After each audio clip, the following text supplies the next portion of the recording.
A continuación, la preparación del jabón orgánico, lavaplatos orgánico. Rallamos el jabón, partimos los limones,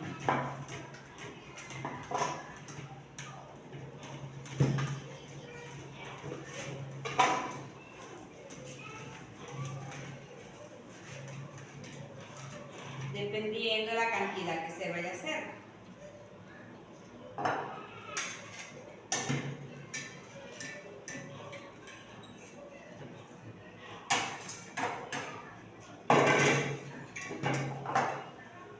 Como es una muestra, vamos a hacer un poquito. Se le echa el agua caliente. Le echamos el vinagre.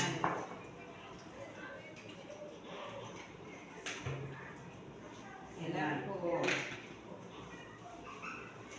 Y el zumo de limón para darle un buen algo, ¿no? Y azúcar.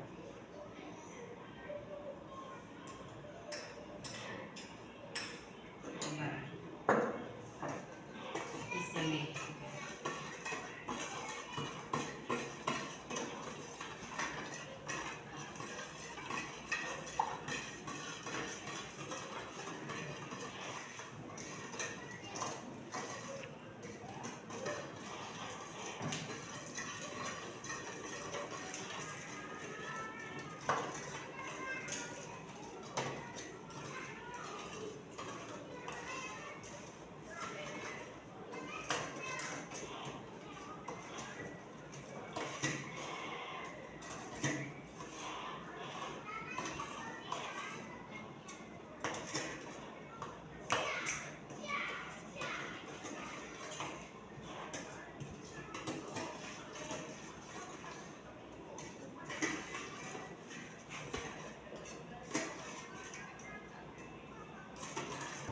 Bueno, aquí preparamos la preparación a fuego lento para que la mezcla se vaya el jabón disolviendo para hacer nuestro jabón líquido orgánico.